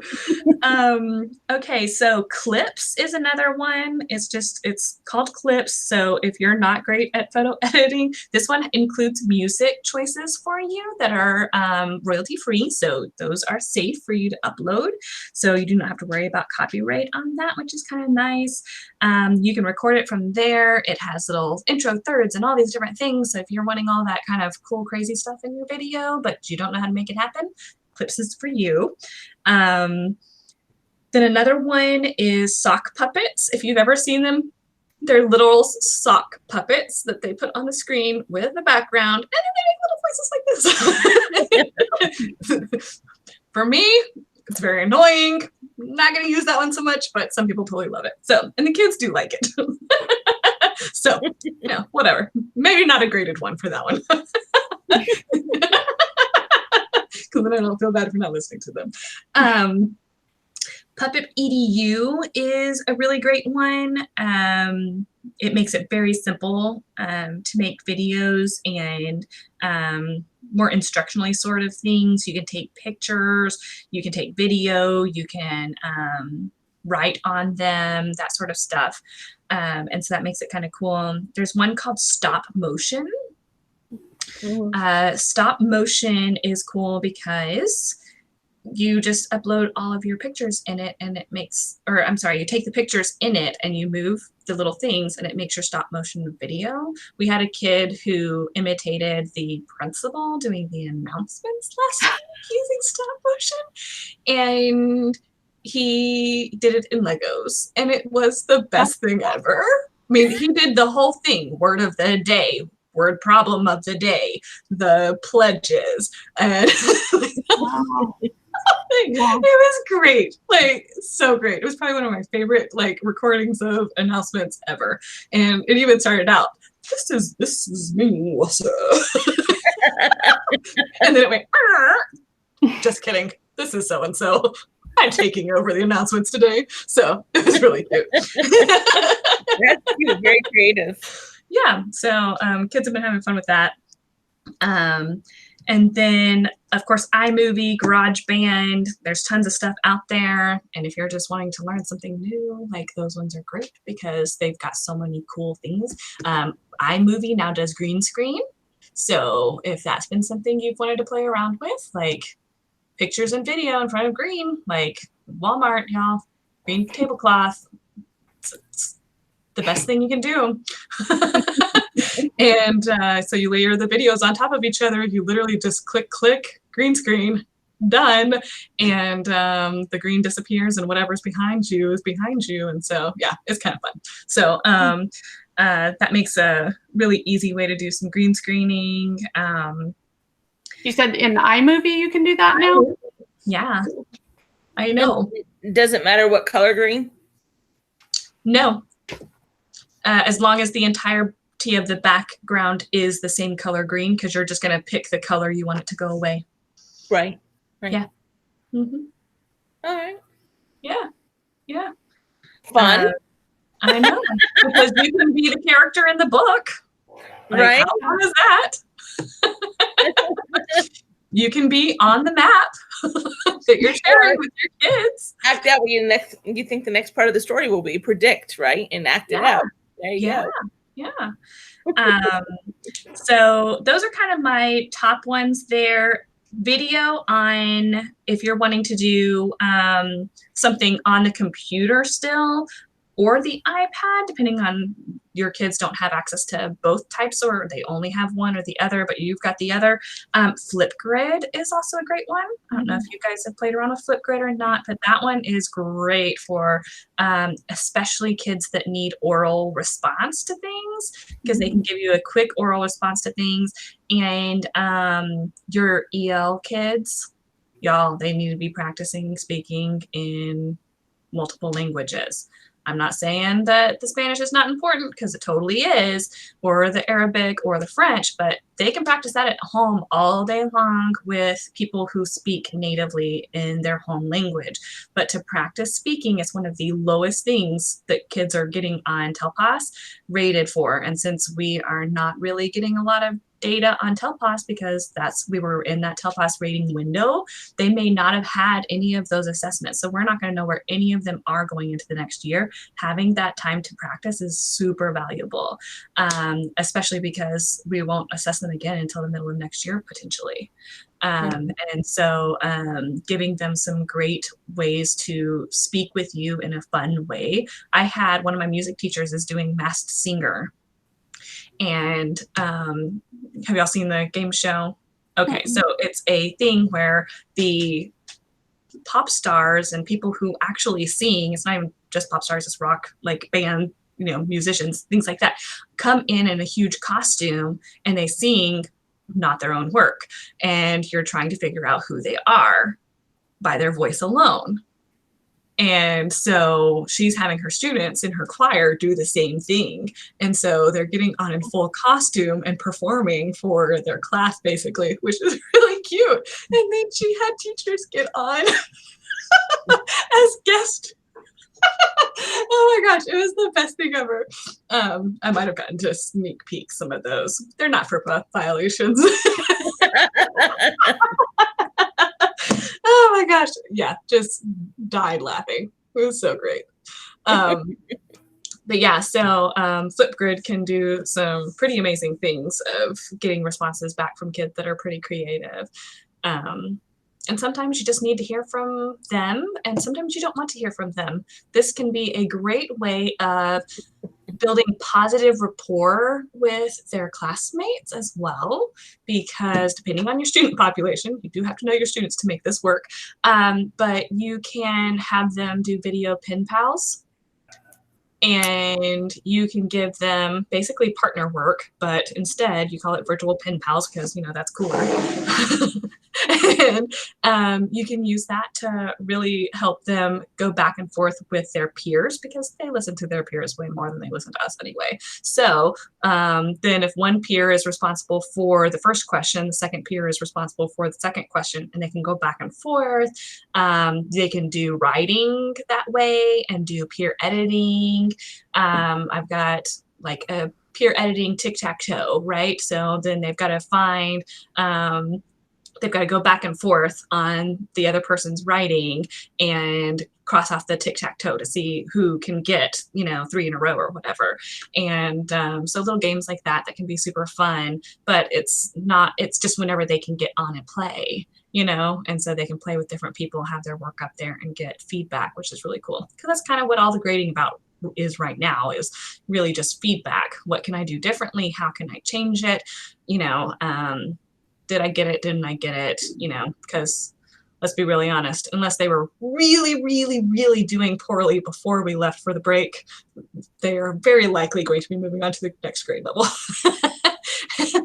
And you are going to have to work very, very diligently at this point to hold a kid back for any reason or fail them at this point of the year. It's going to be a very small percentage of our population that we are going to do that for. And they're going to have the previous 6 weeks of documentation plus documentation now to really, really look at what's best for kids. So in the big scheme of things, like, you're moving this kid on, give them something valuable. A 70 is not valuable.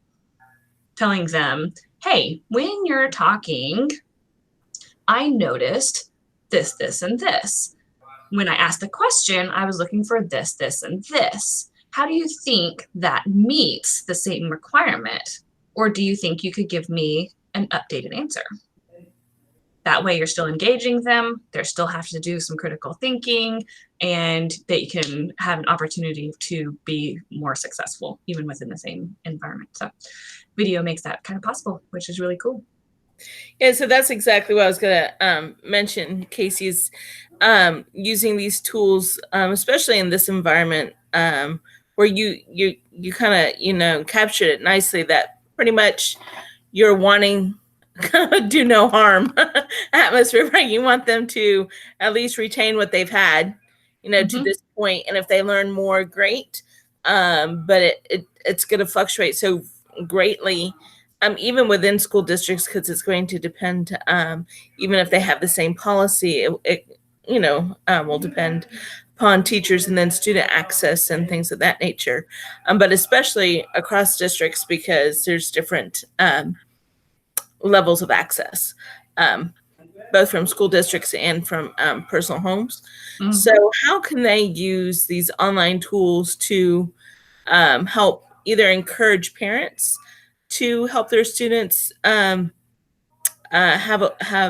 more engaging or more high order thinking, so it doesn't just come, so it doesn't seem that they're just regurgitating things, but they're actually, involved a little bit more. So what would you suggest?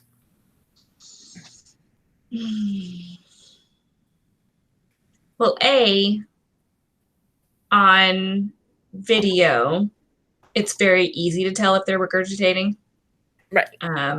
Because you can see exactly what they're doing. For an EL student, regurgitating is appropriate. So I wouldn't worry about that population so much.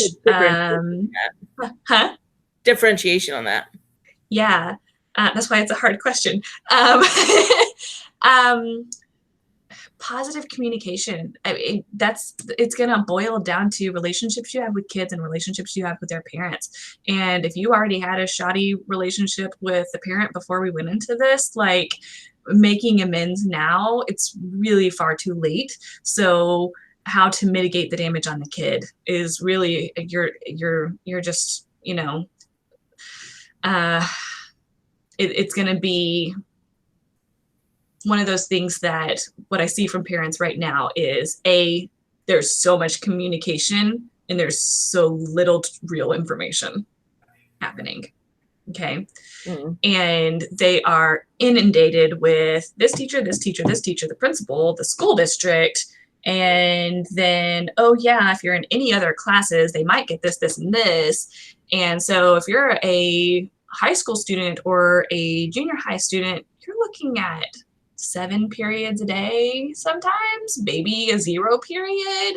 What about homeroom? What about electives? What about, special programs, or, all those different things? Every single one of those is a connection point. And yet they still feel like they're falling behind in real knowledge that they need to be moving forward. So condense as much as possible. Think about how many emails you're getting right now as an educator and triple it for some of these parents if they've got kids, multiple kids in multiple different grade levels.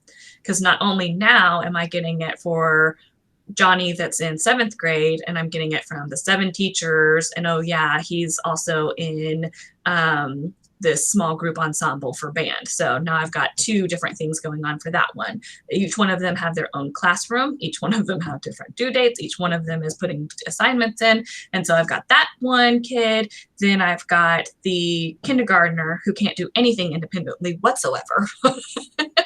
And instead of giving me worksheets, you've given me something I have to read every little direction to them, or, those sorts of things. Having, for younger kids, it's going to be a lot of video content. For content that is difficult for parents to understand, it's going to be video content. And there is a ton of research out there on video content for students and what is the most beneficial and I guess, realistic expectations when it comes to making video short and sweet. Because they don't have any more attention span online than they did. Just because they can watch a movie does not mean that you are going to be watched like a movie will be watched. It's just not going to happen. So keep it short and sweet. If at all possible, images are going to be so much more valuable than bunch of text. Yeah, your text is not that valuable to them. It gets lost in translation because you cannot read and listen at the same time, which is why I say every time I give a presentation, I am giving you all of this. I put notes in there for you to follow. I am not leaving you without the resources. I want you paying attention to what I'm saying. I know we need the visual, but I want you paying attention to what I'm saying. If there's text on the screen, I'm going to tell you about the text on the screen. I'm not going to read it to you, but I also don't have time for you to read everything right now. So I'm giving you resources. I'm telling you about the resources. And so that same kind of mindset needs to be upfront communicated with parents and kids, because you're going to be going through things on video at a much faster rate than you would in your classroom because you don't have all the interruptions. And Right. so you're getting through a lot more content than you would traditionally in your classroom because, again, your environment is very different. So it can be condensed. Let it be condensed. If you can truncate how many emails that you're putting in and how much information is in those emails, do it. Most of your communication to students needs to be in your classroom, not to parents. Your communication to parents needs to be how, when, what. Keep it short, simple, sweet. I can follow it through. It gives me a plan for the week, and I know what you're going to expect of me. The other thing I would say is for parents who do not have that access, or they have very limited access, or they're the only one who has the computer and they're working all day long, so the kids don't have an opportunity, or they're only able to work at night when the parents are off the computer for work. Those sorts of things. For that, more emails are going to be required because you're going to want to touch base more, but that's where you kind of have to know that person and you have to know that parent just a little bit. That's where that relationship comes in, because then you're going to know this parent's going to kill me if I send anything else. So let them off the hook. That's not what's important. Sending them an extra email isn't going to help. This parent is seriously, every single day they've got something, some question. They're just like incessant giving me this information. Give them stuff. I mean, you know what I mean? Like, if they want to know what's going on in the student's classroom and you can't give them access to that classroom, because a lot of our classrooms don't allow for parent access, send them a PDF, send them a thing. Like, it does not hurt you. You already have it created. Send them a link. In the big scheme of things, if they're asking for it and it is providable easily for you, provide it. If it is not, give a good reason why. Also, give office hours so that you can step away. It is unhealthy for you to be there all day long. Those kids really, what is the research right now? I think it was like 3 to 4 hours a day of even instruction is even approachable for what they say for kids' brains right now in these times. That is how much time they're really going to invest in their classroom work. They may work at it longer, but most of that's going to be tantrums and upset and, well, I'm going to go get a snack. And, they're not really doing school. They're finding excuses to not do the school within that. And so that gives it that longer time. But just remembering that, just being really mindful of your time, because when you're mindful of your time and you give it the respect that it's due, your parents will start to follow that too. And then you're not getting 3 a.m. calls or emails or whatever. Believe me, I've gotten them. I have talked parents off the cliff. I've talked teachers off the cliff, talked principals off the cliff. We all are, we're all way up here. And, we're, like I said, everything's in, that fight or flight mode because we're just surviving until this becomes more of a norm. And until we kind of have someone that says, hey, this is going to be a norm, or you're going back to the class tomorrow, then we don't know. And so because of that, it gives you uncertainty, and that passes on in everything that you give away. So when you're composing things, maybe step away and come back to it. Does it still sound positive? If it does not, erase it. I'd even go as far as, and this is a good rule of thumb anytime, never put the person in the to address until you are ready to send. And that's true. Because the first email that you do when you are mad is not the one that you want to be sending. And you can't accidentally hit send if there's no to. It's intentional. I would put those in a Word document first.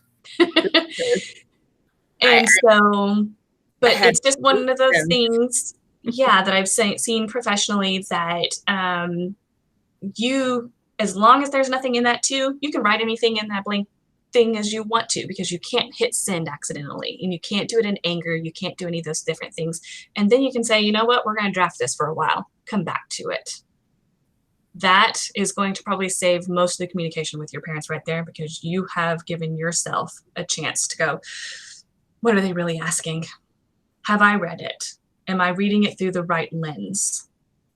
Or am I reading it through the lens of, I just got off of my team meeting. I had 50 billion things to do. And now this parent wants this one more thing. Or they don't want to do this thing. And the kid is having problems. And now they want me to sort out bad behavior at home. Or, like all the things that are coming up right now. And, just walk away. It's totally fine. And you do not have to answer everything right then. So do y'all have any questions for Casey? No, but thank you for all your perspective and all the resources. You are very welcome. Hopefully it was helpful. Was there new stuff at least? Mm-hmm. Yeah. Oh yeah, definitely. Ted, do you have any thoughts or comments or questions? Well, I've got a lot of questions about, especially the blended learning. Well, we only have about 5 more minutes of class. But you do have my email. So that's what I was thinking. I probably could communicate with you offline and actually after looking at the resources that you provide, I can probably get started on it there. But I really am interested in that blended learning using technology in the class. So I'll be contacting you. But Ted, I didn't mean to say that to scare you away from asking a question, go ahead and ask your question.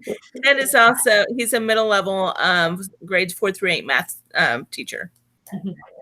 Currently in clinical teaching, working on that too. But yeah, so he has a lot going on this semester. Yes, and as a student teacher, this is a great learning opportunity, not teaching.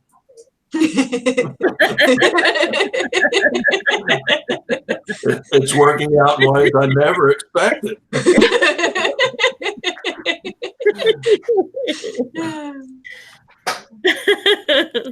Well, that's good to know. Yeah. My student teaching was a little bit atypical. I actually taught in Mexico, 5th and 6th grade, English and science, all in English and a dual immersion program. So I can only imagine. Do you happen to know Professor Dagon at UTA, math teacher? No, I went to TCU. Well, he's from Romania.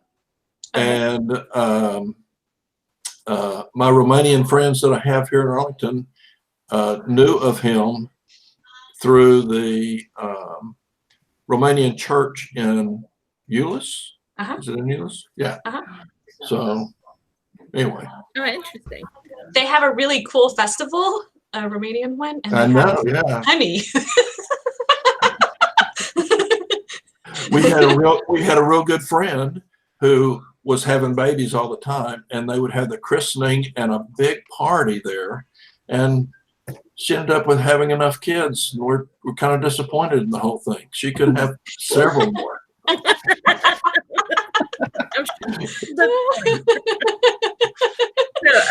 Shayla, do you have any comments or questions? No. She's quiet tonight. I honestly feel like we shouldn't even be doing any kind of school. I just feel like we should just call this whole year a wash.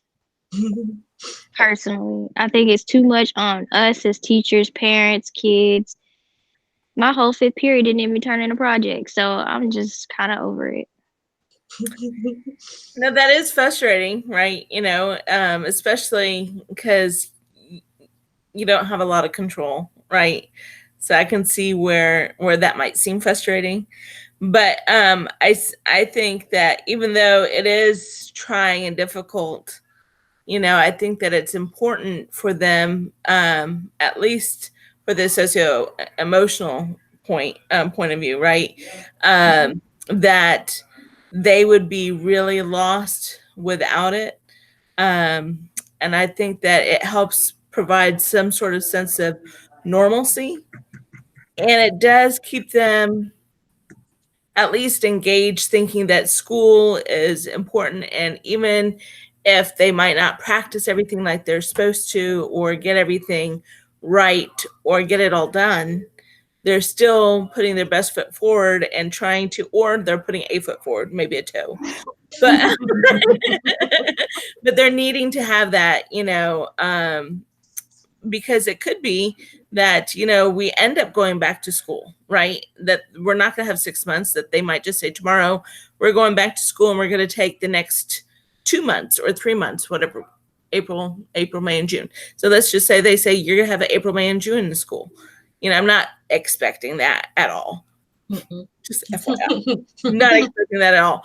But I'm just saying that they could. And so if we had a time period where we just said, nothing, you know, that there's no connection, I think it'd be really, really hard on those babies to get them back to school now or in August.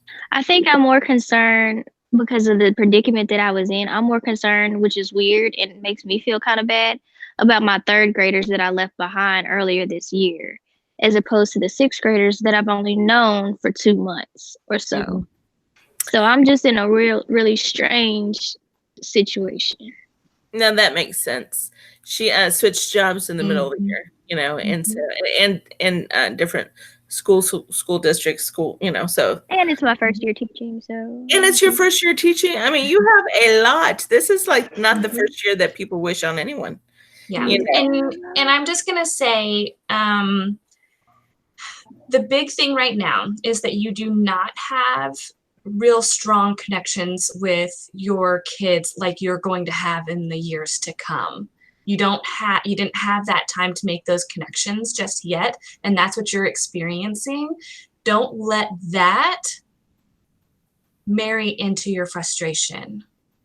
Yeah, I think I could see it definitely going that way because I'm like talking to my third grader parents, like, are they okay? Do they need anything? And the sixth graders, I'm just kind of like, oh, okay.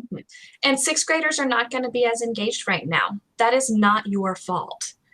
You have to give yourself some grace, because guess what, honey? No one else is giving you grace right now.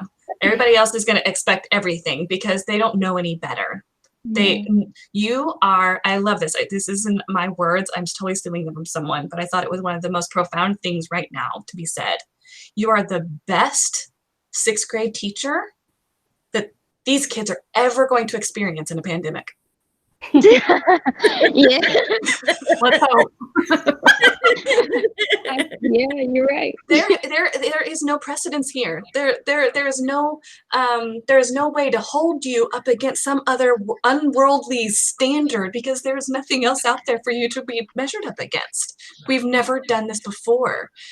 Give yourself grace, because if you give yourself grace when those kids start connecting with you again, if they start connecting with you again, you have something to give them.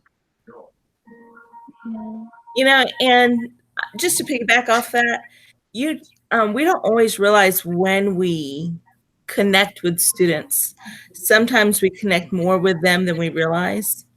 I had a ninth grade student, Thomas, who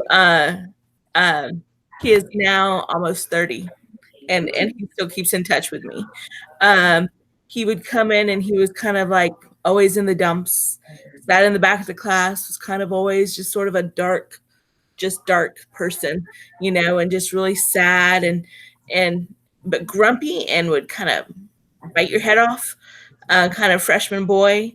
And some people would say, oh, that's a freshman boy. But I was like, no, you can't come in my class grumpy, you know? And so I would tease him. I would cajole. I would do all sorts of stuff. And it was world geography class. And I had different quotes from around the world, and we would talk somewhat intellectually about them, because, you know, he liked them. But what I didn't realize is, because that was just me just saying, hey, how are you? Right. And I would do that with many kids, but with him especially, because he was just so low, so sad, not low-minded, but just so, you know, personally sad, right? And what I didn't know is that his parents were going through a divorce, and he was being torn apart between his parents, and he happened to be a really good friend of my nephew, but or became one. But anyways, I did not know until he was in his 20s, and he told me, he goes, "You are the only teacher who showed me you cared. You were the only teacher that would not, you refused to allow me to fail. You know, you're the only teacher who would talk to me, just me, who I was, regardless of how, you know, I acted." And I had no idea I had profoundly shaped who he was until he told me almost 15 years later, right? So that being said, you might never know, or you might not know for a really long time, how you might impact your students. But having those check-ins, or maybe even making some videos, or, you know, even calling home and checking on them, or emails, or whatever, all those touch points matter so much. And in a time of crisis, I mean, I think about this with the people in Houston, since that's where I'm from originally, with Harvey, you know, what happened with Harvey. Yes, you might have had some schooling here or there, but it was really, how are you doing? Do you have food? Do you have clothing? Do you need some water? What can we do? You know, what can I do to help you? How are your family? How's your family? Right? And that sort of thing goes a long, long ways. You know, so that's kind of where we are now. I mean, even though schooling, yes, is important, the student and who they are really, that's where we're going to get those touch points. So however we can think of doing that, you know, even if it's quirky. Better if it's quirky. Right? Quirky is good, but it's crazy, but it's, you know, and I find a lot of things with teaching anyways, you don't always realize until a couple years later, that was, oh, you really like that, huh? Because they'll come back and tell you. Yeah, I had one third grader when I was just starting out. She was so super, super, super quiet, but I always took her to the side and let her read or whatever. And when I left, she was among the ones who were crying, and I was so shocked. I was like, "What?" Because she never really spoke, but she cried. And then I came back like last, I think it was in February. I came back just to visit, and she was crying again. And I was just like, "Wow, Wow. Mm-hmm. So yeah, so we don't always know. So Casey, you're amazing. There's a lot of really amazing, wonderful resources that even I'm like scribbling down notes, you know, because I'm like, yeah, oh yeah. And let me tell my sister who has a 7-year-old at home who is having full fits. She finally said, I just miss my friends. Uh-huh. Yeah. Right. Yeah. And But so a lot of times they can't even tell you what's wrong because they've never gotten to that point to be able to even speak about it. right. And so but then I have my students who are either clinical teaching or first year or even experience. All these resources could help them at the different levels. And I just say thank you very much for what you shared. Sure. Thank you. So the things that I'm going to be sharing, and they'll come through Dr. Mary, and is going to be a YouTube channel. I almost called you Mary, and I was like, well, they probably could call you Dr. That's Mary. okay. I don't know. YouTube channel, y'all. I am not a YouTuber in any way, shape, or form, nor do I aspire to be. My videos are just like you saw now. They're dumb. I am sorry. I apologize, but they do have good information. So I'm giving you my YouTube channel. I'm going to send you our resources right now that I've got for teachers. Every Friday, I'm doing a live come and go session with my teachers, and they get 30-minute chunk and choose with a 15-minute Q&A. And they can drop in and out. I record them, so I'm giving you those recordings as well. Some of them are going to be very much focused to what we're doing in HB right now, but there are going to be things that may just be interesting to you, like how do I make Google Slides interactive for kids in Google Classroom? How do I do some of these different things? They may apply, they may not apply. Choose what you want. But just so you've got some resources out there, if it's something that you're interested in, that maybe that can get you sort of on your way to be able to do that kind of stuff. So. And then I will send you the link to the page or all of the whatevers. Was there anything else that I didn't remember that I said I'd send you? No, no, I think that was it. Okay. The link for this and then the PowerPoint. Yeah. So Yeah, because everything else is linked inside the yeah, it's all PowerPoint. one. So, Mm-hmm. yeah. Okay, cool. So yeah. If I don't do that, then I forget what I said I was going to do. Well, exactly, right? So you got to do that. We all have our ways of remembering, right? Thank y'all so much. I appreciate all of you. I appreciate what you're doing. So if no one else has told you, you're amazing. You're wonderful people. I'm better than that. That is the best awesome attitude to have. Keep doing what you're doing, and like she said, you're never going to know what the impact is. So thank you so much for just spending this time with me today and letting me come in and share with you. And please reach out. What's one more email at this point?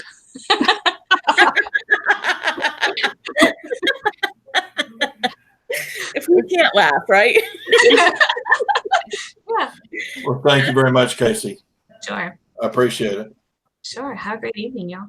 Thank you. Have a great week. I'll see y'all next week. Okay.